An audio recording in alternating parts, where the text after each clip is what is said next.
Okay, it's now 6:30, Tuesday, March 17th, 2020. We'll go ahead and get started. Call to order. First of all, our invocation, Colton, if I could ask you to do it. Josh Cummins is going to be with us today, but I asked him to just stay behind. Thank you, everyone. Stand. Let's pray. Heavenly Father, we are thankful for another day and thankful for the blessings, Lord, and we're also thankful that we can come together to discuss the solutions to various trials that might come our way, Lord. I ask you to bless this court this evening and give them wisdom. And it is in Jesus' name we pray. Amen. Amen. Amen. To pledge allegiance to the flag Of the United States of America and to the republic for which it stands, one nation, under God, indivisible, with liberty and justice for all. May be seated. Right, what happened to my pen? Pat, if I could have you do roll call. Shauna Humphrey. Shauna, hold on. Shauna- Here, present. Roger Humphrey. Present. Jacqueline Riley. Present. And Judge Deal. Present. Present for a motion to approve the minutes of the regular meeting dated March 3rd, 2020. Having reviewed the minutes from the regular meeting dated March 3rd, 2020, I'll make a motion we hereby approve minutes as printed. I second. I have a second. Any further questions? If not, all in favor by saying aye. Aye. Any opposed? If not, motion carries. Moving down to fiscal matters, present for a motion to approve the claims drawn on the general fund, road fund, jail fund dated March 17th, along with transfers as presented.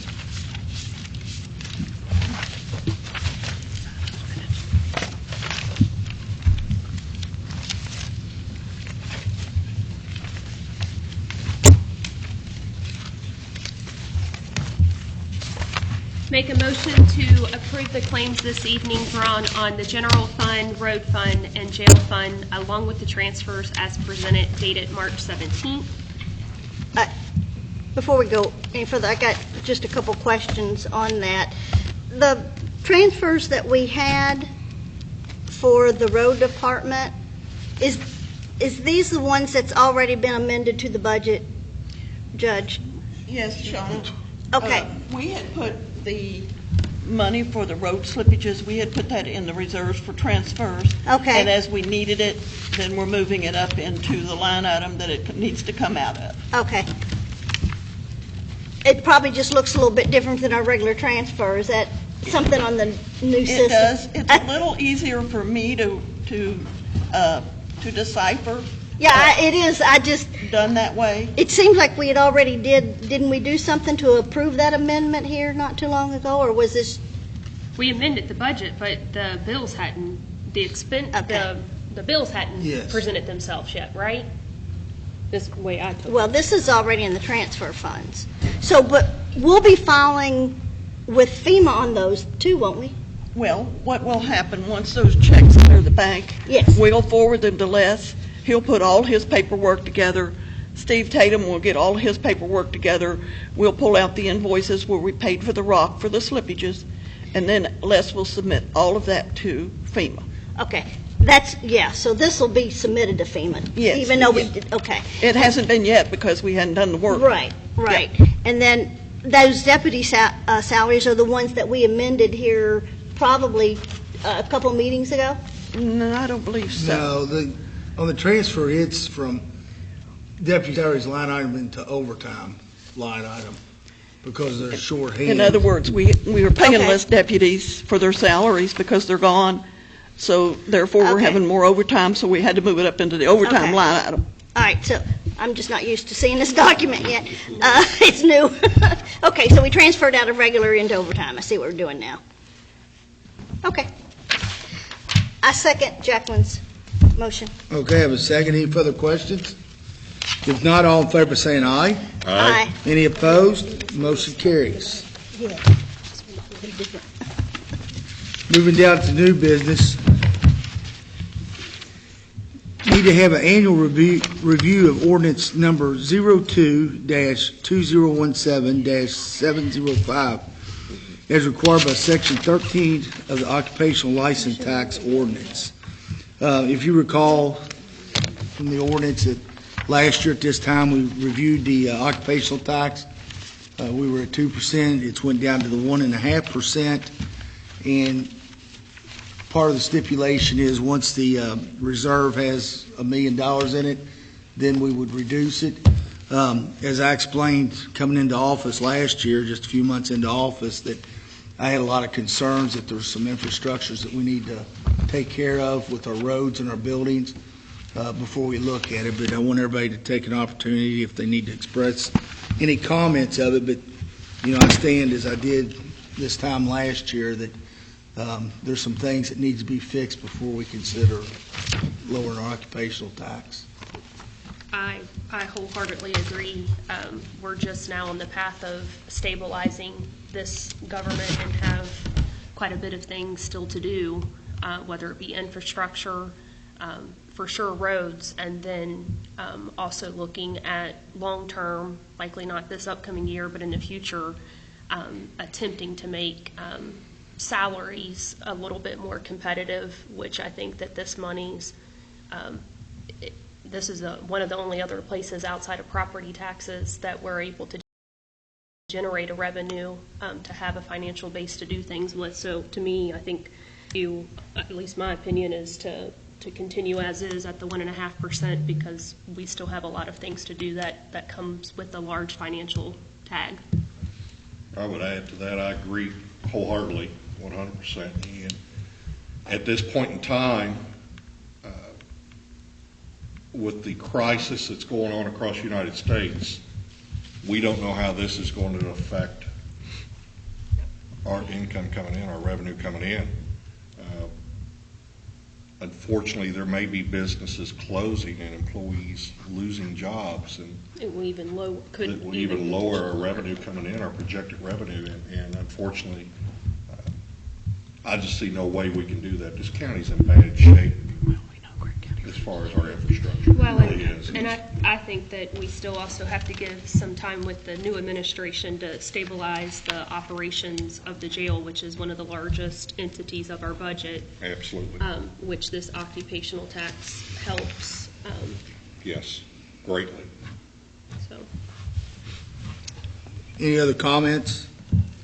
We don't need a motion on, just that we reviewed the ordinance, correct? correct. I don't think the way I that tell you, it's worded in there. It won't hurt. I'm going to ask for a motion that we continue as is with the occupational tax. I'll make a motion that we continue as is with the occupational tax ordinance number 02-2017-705, as required in Section 13 of the occupational license tax ordinance. I will second. With a second being made, I'll just add that by ordinance, we have to review it annually, so we'll be back to the table next year to look at it, so maybe we can take a different approach. So with a second, all in favor by saying aye. Aye. Any opposed? Motion carries. Jacqueline seconded that. I Yes. second, yes. Okay, moving down to Judge Executive's report. Actually, I don't know where to start. Prayer. Yeah. I mean, everyone's aware of what's going on in our country, our state, with coronavirus. I spend most of my day on the phone or conference calls or checking emails that I can't keep up with everything's changing by the hour. I speak to the managers throughout the week on different topics of what's going on, but today I met at 10 o'clock with all the elected officials in the county government, not the city government, the county government, that pertain to offices that are housed in county property. And following Governor Beshear's press conference yesterday, referenced the Capitol closing down to traffic coming in, the public walking in. He recommended that local government follow suit to try to curb this and flatten out the chances of people getting infected by the coronavirus.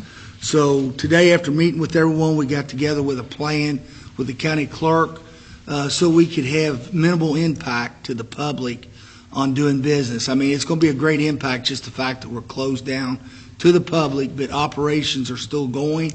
The county clerk has put a plan in that she has a drop box. She's going to be posting things and signage on her building where you can renew your tags that way. We're in the process of adding a few other things to her building to make this transition, and hopefully it's not going to last long. We don't have any idea how long it's going to last, but we can put it, implement other things that will help make things a little bit smoother transaction for the public. The sheriff has released out today recommendations and comments to the public of how they're going to address the public as far as vehicle inspections, everyday business. So he'll be posting on his Facebook page, on social media.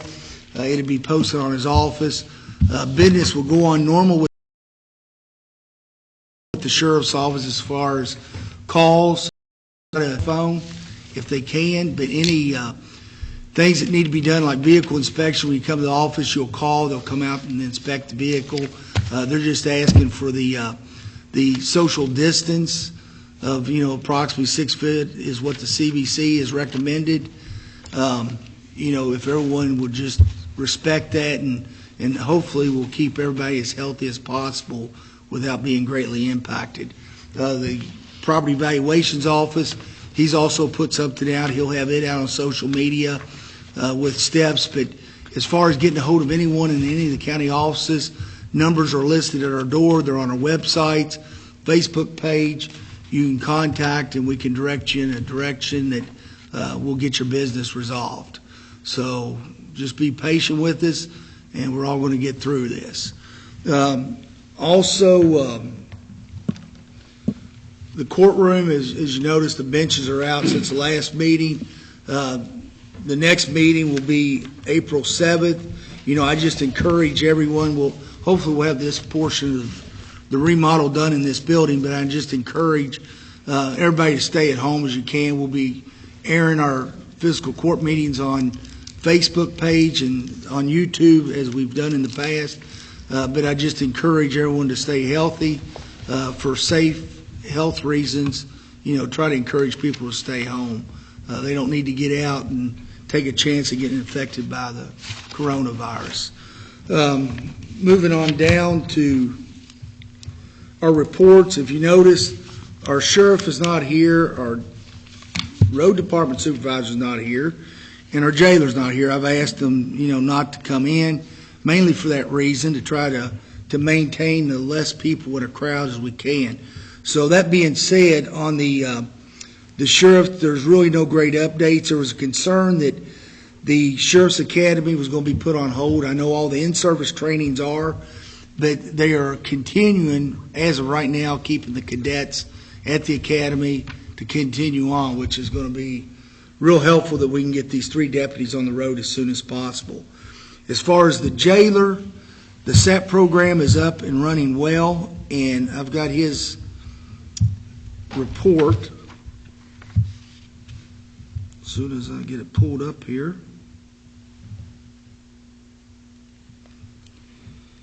He has a total of 221 inmates. 36 of them are county, 185 state inmates, 59 of them are in the SAP program. So his numbers are pretty well. He's got approved for 60, and with what's going on in the state right now, they're getting prisoners in and out. His numbers normally would be at 60, but they'll get that next one into the SAP program. Does anyone have any questions on that? If not, moving to County Road Department, Steve Tatum, our road supervisor, I spoke with him today. All the road slippages have been fixed. The only thing that hasn't been done on the road slippage is pavement. As soon as weather breaks, that'd be something that'd be getting done on the road slippages. Bullock Pen, which is already approved by the court. It's already been approved by Transportation, and Wrigler's notified him yesterday. They are hoping to start the plant within the next 2 weeks. So in the next 2 to 3 weeks, The first road they're going to pave is Bullock Pen. So we'll be getting Bullock Pen paved. The road department's been out, obviously, Clarks Creek Road, doing repairs to it. They've got the signs posted now off of the executive order that was drafted as far as no trucks. So now we'll be able to enforce on Forge Mill Road and Clarks Creek Road, no tractor and trailers are allowed, or they'll be cited. Since that's been posted, has that helped any? I haven't received any residents? complaints. I haven't seen much Yeah. either on social media. I was So that they do have that posted, like I said, they've been doing repairs on it. They were out in bucket truck, they actually stopped here. We had a number of branches that were hanging over the roadway here by the courthouse. They were up, they cut those down today. So, as the weather gets a little clearer, they'll be out hitting the tree issue as much as possible.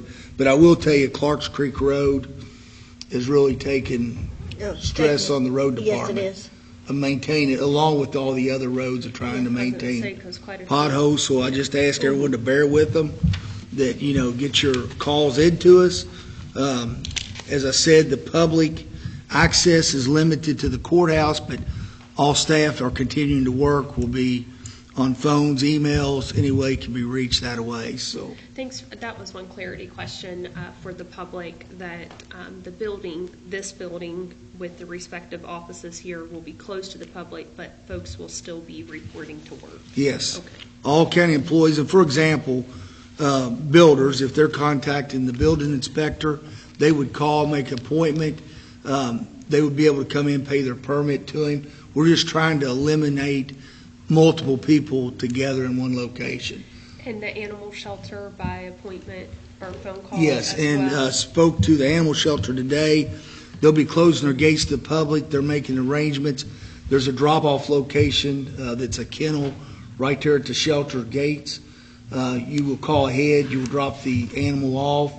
Then they will remove it, just trying to eliminate that one-on-one contact. Okay. They will continue to care for the animals. They'll continue to respond urgent calls with animals at large, and they will continue to adopt the animals out. They'll just do it in a controlled environment where that it's more of one-on-one, where they're keeping a distance during the adoption. Instead of multiple people in the past would come down, 6, 7, 8, 10 people there in that small area, just trying to eliminate that. So yes, business will go on as somewhat as usual. It won't be as usual because it's going to be an inconvenience for the public. We all recognize it, but we're willing to work with the public because we understand the stress and strain it will cause on the public for this. But it's all a matter of health and keeping people safe. Moving down, magistrates, do you all have anything to report on?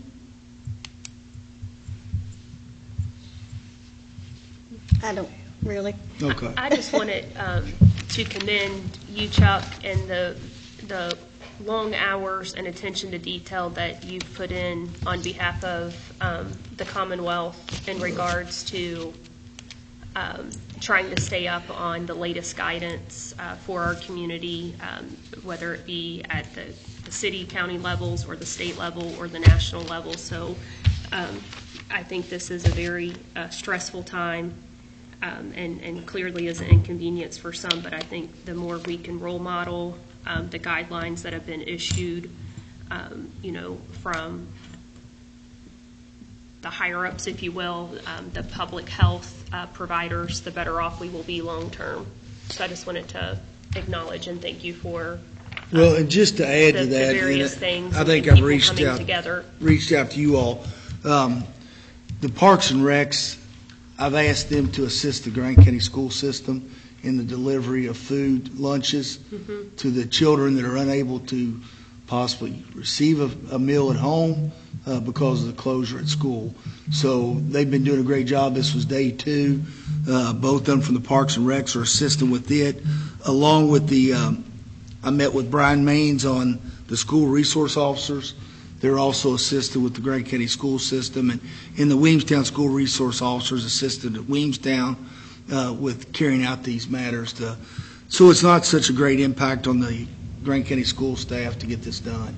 Well, I just want to commend a lot of folks, whether it be county employees or school teachers, or it's going to take a village to get through this and for us to modify our behaviors for a significant period of time. But we're in this together, and hopefully we'll come out stronger on the end. Well, and just to clarify something I wasn't aware of until just now, that it looks like the cadets in the academy are going to get sent home Friday. So Okay. I want to take back what I said. That, yeah, when they at first we learned that when they canceled all the in-services, put it on suspension, that the cadets were going to get to stay, and they did return back to the academy, but it looks like they're going to be sending them home on Friday.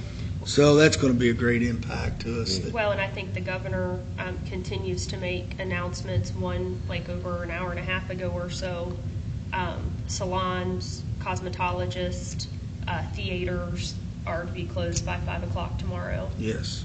And I think we'll continue to see that type of thing being issued. Okay, moving down citizens address. Jim, is there anything you need to address the court?